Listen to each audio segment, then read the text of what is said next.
నేను party president గారు మాట్లాడితే బాగుంటుంది. ఎవడ్రా వీడు ఇంత టాలెంటెడ్గా ఉన్నాడు. సో యా, పార్టీ ప్రెసిడెంట్ గారు. గుడ్ ఈవినింగ్ ఎవ్రీబడి, అందరికీ నమస్కారం. స్ట్రైట్ అవే పాయింట్కి వచ్చేస్తాను. నాకు డైరెక్టర్స్ చాలా ఇంపార్టెంట్. ఎందుకంటే ఒక సినిమా హిట్ అనేది ఫ్లాప్ అన్నీ ఆ డైరెక్టర్ చేతుల్లోనే ఉంది. All the credit goes to him only. Because ఆయనే షిప్ క్యాప్టెన్ లాగా ఈ సినిమాకి ఒక డైరెక్టర్ ఇంపార్టెంట్. దానిలో నా ఫేవరెట్ డైరెక్టర్స్లో ఈయన ఒకడు, అనిల్ రావుపూడి. వెరీ బికాజ్ ఈయన వచ్చి ఏం కావాలి, ఏం తీసుకోవాలి స్పాట్లీ డిసైడ్ చేస్తాడు. నేను వచ్చిన వెంటనే మీరు రెడీయా, ఓకే, ఒక అసిస్టెంట్ వచ్చి చెప్తాడు డైలాగ్, ఇది సార్ ఇవాళ మీరు ఇది చేస్తున్నారు పార్టీ ప్రెసిడెంట్, మీకు సరే నేను అడుగుతాను ఎవరైనా తోడ, నేను నరేష్ గారు, ఆయన సీఎం. సో మేమిద్దరు సమ కాంబినేషన్ ఆల్రెడీ ఆయనతో నేను చేస్తున్నాను. సో దాన్ని బట్టి ఓకే చెప్పు. సరే ఈ డైలాగ్ అన్నీ మనం మైండ్లో చిప్లో తీసుకుని స్పాట్కి వస్తే డైరెక్టర్ ఉంటాడు. ఏం చెప్తాడంటే ఓకే టేక్, మీరు డైలాగ్ తెలుసు కదా, రైట్. మనం అలా చెప్తాం. లేదు అలా కాదు, రావాలి, కూర్చోవాలి, పోవాలి, ఇంతే సార్. సార్ ఆ డైలాగ్ అదన్నీ వదిలేయండి, ఇదే క్రిస్ప్గా. సో ఈ నోస్ వాట్ ఈ వాంట్స్. కట్ పాయింట్ నుంచి అన్నీ తెలిసిన ఒక మంచి టెక్నీషియన్. సో ఈ పిక్చర్ డెఫినెట్గా పెద్ద ఒక సైలెంట్ కిల్లర్ లాగా హిట్ అవుతుంది. ఎలా చెప్తున్నానంటే, నేను ఇప్పుడు ప్రభాస్ గారి సినిమా షూటింగ్లో ఉన్నప్పుడు లాస్ట్ వీక్ ఫోన్ వచ్చింది, ఒక 1 day షూట్ ఉంది వస్తారని.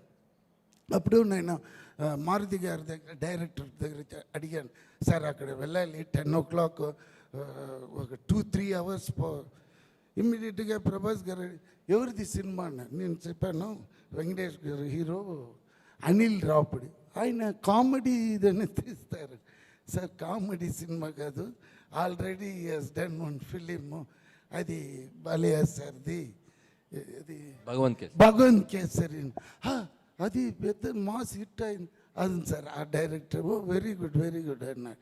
అదేలానే ఇది కూడా మాస్ హిట్ ఇది సార్. నువ్వేం చేస్తాను, నేను చెప్పాను ఇలా పార్టీ ప్రెసిడెంట్. ఓకే ఇమ్మీడియట్గా మారుతి పంపించాడు నన్ను. ఆయనతో నాకు కాంబినేషన్. ఈవెన్ దో అనిల్ చెప్పిన వెంటనే మారుతి గారు వెళ్ళండి సార్ మీరు, అది లాస్ట్ డే ఫిలిం ఇమ్మీడియట్ రిలీజ్లో ఉంది. So I feel very happy the way నేను వర్క్ చేసిన అన్ని డైరెక్టర్స్ సమ్ అండర్స్టాండింగు చాలా బాగుంది. అలాగనే నాకు చెన్నై నుంచి ఈ హైదరాబాద్ వచ్చిన వెంటనే నాకు ఏం ఫీలింగ్ అంటే, ఒక శాన్ ఫ్రాన్సిస్కో వచ్చిన ఫీలింగ్ వచ్చేసింది. ఎందుకంటే ఇక్కడ క్లైమేట్, మనుషులు ఆల్ డిఫరెంట్గా ఉంది. So almost I'm been year 1 year. అది ఏదో సౌండ్ వచ్చింది, అంటే టైం అయింది. సో వీటి సార్ బాగా ఫుడ్డీ. సో మార్నింగ్ 10కి రాగానే అమ్మ లంచ్ ఏంటి అంటాడు ఫస్ట్ రాగానే. అదే మెయిన్ కదండి, ఎంత కష్టపడినా మన ఇది టకటగా. ఇక్కడ ట్విస్ట్ ఏంటంటే, నరేష్ గారు షూటింగ్ స్పాట్లో ఉన్నారంటే, అయ్యో అది మర్చిపోక చెప్పాలి నిజంగా. ఆయన వచ్చినారంటే నేను ఇమ్మీడియట్గా పొద్దున్నే వచ్చి బ్రేక్ఫాస్ట్ బాగా తినేసి వస్తాను. మధ్యాహ్నం నరేష్ గారు ఉన్నారని. ఎందుకంటే థ్యాంక్స్ సార్, అందరికీ ఇంట్లో నుంచి తీసుకుని వస్తారు. ఇంత పెద్ద బాక్స్లో బిర్యానీ అది ఇది సమ్మ ఇంట్రెస్టింగ్. మీరు చెప్పండి. సో లంచ్ బ్రేక్ ముందు షార్ట్ పెడితే వీటి సార్కి ఒక డైలాగ్ మాడ్యులేషన్కి ఒక స్పీడ్ ఉంటుంది. అంటే ఫర్ ఎగ్జాంపుల్, సంక్రాంతికి వస్తున్నాం January 14th. నేను అడుగుతాను, సంక్రాంతికి వస్తున్నాం January 14th. అవల స్పీడ్ వేణమా? ఓకే. సంక్రాంతికి వస్తున్నాం January 14th. అదే స్పీడు. సో కరెక్ట్గా లంచ్ బ్రేక్ ముందు మాకు పడుద్ది అన్నమాట. ఇద్దరు అమ్మ ఇది బ్రేక్ తర్వాత చేద్దామా, తిన్నాక స్పీడ్ వస్తుంది చేస్తారు. అది తర్వాత Meenakshi very brilliant and good looking, మీరు చూస్తేనే తెలిసిపోతుంది. దెన్ ఎవరిది ఐశ్వర్య రాజేష్ ఇంకొక ఫన్నీ ఇన్సిడెంట్ జరిగింది. ఏంటి చెప్పండి. షూటింగ్ స్పాట్లో ఈయన అమ్మ గన్ ఏంటో తెలుసా నీకు అన్నాడు. అంటే అయ్యో, వినాలి ఇది, సార్ వినాలి. అయితే నేను గన్ ఏముంది సార్ అంటే మా రియల్ గన్ తెలుసు అన్నాడు. ఆయన కానీ నరేష్ గారి దగ్గర లైసెన్స్డ్ గన్ ఉంది, అది మాకు తెలియదు అది రియల్ గన్ అని. సో ఆయన సూట్ కేసు నుంచి తెప్పించారు, ఇంత చిన్న గన్, అది ఇంతే ఉంది. సరే తెచ్చి నా చేతికి ఇచ్చారు. ఆయన ఇవ్వగానే అది గన్ను కాదండి, ఒరిజినల్ ఇటాలీ మాఫియా గన్, అది ఒరిజినల్ గన్ను. ఆయన సూట్ కేసులోంచి తెస్తే మామూలు గన్నే కదా అని చెప్పి నేను తీసేసుకుని నేను వైపు ఇలా పాయింట్ చేశా. ఇలానే ఇక నరేష్ గారు ఏ అని చెప్పి లాగుతున్నారు. ఉండండి సార్ లాగుతున్నారు. లాక్కొని పక్క తీసుకెళ్ళి బుల్లెట్ మ్యాగజైన్ తీస్తే రియల్ బుల్లెట్స్. సో ఒక్క సెకండ్ అది ఫెదర్ టచ్ అంటే టచ్ అయితే వెళ్ళిపోయిందంట బుల్లెట్. సో వీటి సార్ సో లాంగ్ మీకు చాలా ఫ్యూచర్ ఉంది. అంత దూరం వద్దే కానీ బట్ నేరో ఎస్కేప్ మాకు దానిలో ఉన్న ఇది తెలీదు. అప్పుడే ఆయన చెప్పారు సార్ అది ట్రిగర్ చేస్తే ఎలా అని చెప్పారు సార్, ఎస్కేప్ అయ్యాము. లేకపోతే ఇద్దరు A1 A2 లోపల ఉన్న మనిషి నేను ఎప్పుడో పోయినాను. అది సార్ వేరే సార్ వెంకటేష్ గారు చెప్పాలంటే నాకు ఆయన 90s తెలుసు. తర్వాత ఈ ఘర్షణ అప్పుడు నుంచి నాకు తెలుసు. బికాస్ ఆ టైంలో గౌతమ్ మేనన్ డైరెక్షన్ ఆయన పెట్టి నేనే ఈ విన్నై తాండి వర్వాయ అని తమిళ్లో తీశాను. ఇక్కడ ఏ మాయ చేసావే అది నేనే ప్రొడ్యూస్ చేసిందని నాకు ఆ VTV లేబుల్ వచ్చింది. లేకపోతే ఒట్టి గణేషే. My actual passion is producing films ఉండిందండి. బట్ బై ఒక ఫ్రీక్ యాక్సిడెంట్లో నేను ఆ సినిమాలో యాక్ట్ చేశాను. మళ్ళీ యాక్టింగ్ కంటిన్యూ చేస్తున్నాను కానీ బట్ మై ప్యాషన్ అంటే ప్రొడక్షనే. So I started doing this ఇది.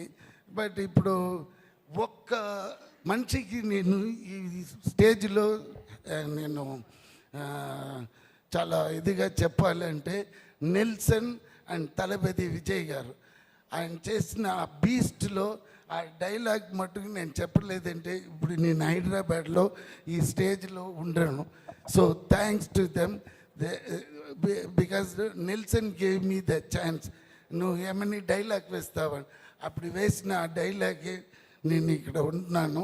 And I'm working with all the top heroes like Venkatesh Babu garu and 4-5 films are very good films I am doing here, and I am very happy to work with these kind of directors and these technicians, and entirely నాకు వచ్చి ఒక different experience ఇక్కడ feel అవుతుంది. అందుకే ఈ cinema డెఫినెట్గా hit అవుతుంది. ఎందుకంటే నాకు ఆ లోపల ఉన్న విషయాలన్నీ తెలియదే కానీ బట్ నేను నరేష్ గారు కాంబినేషన్ చాలా బాగా తీసినారు this director. So I'm very happy and very proud. And ఎవరైనా చెప్పాలి అయ్యో ప్రొడ్యూసర్ చెప్పలేకపోతే డబ్బు రాదు. ఆయన నల్ల ఖర్చు పెడుతున్నారు. మంచి మంచి డైరెక్టర్ ప్రొడ్యూసర్ మంచి సింక్ ఉంది, అదే ఇంపార్టెంట్. అది ఈ సినిమాలో నేను చూశాను. సో ఆయన దిస్ ఈజ్ 100% హిట్. ఎంత సైజ్ హిట్ అనేది 14th తెలిసిపోతుంది. So thanks for everyone. Party president గారు సీఎం గారిని జాగ్రత్తగా చూసుకోవాల్సిందిగా కోరుకుంటున్నాం. అండ్ ఇప్పుడు మన బుల్రాజు మాట్లాడతాడు. వేరు నోరు తెరవకూడదు కానీ నేర్పించడానికి ప్రయత్నిద్దాం మనం. అక్కడ ఎలా ముందే హైట్ని క్యాప్చర్ చేయడం కష్టంగా ఉంటుంది.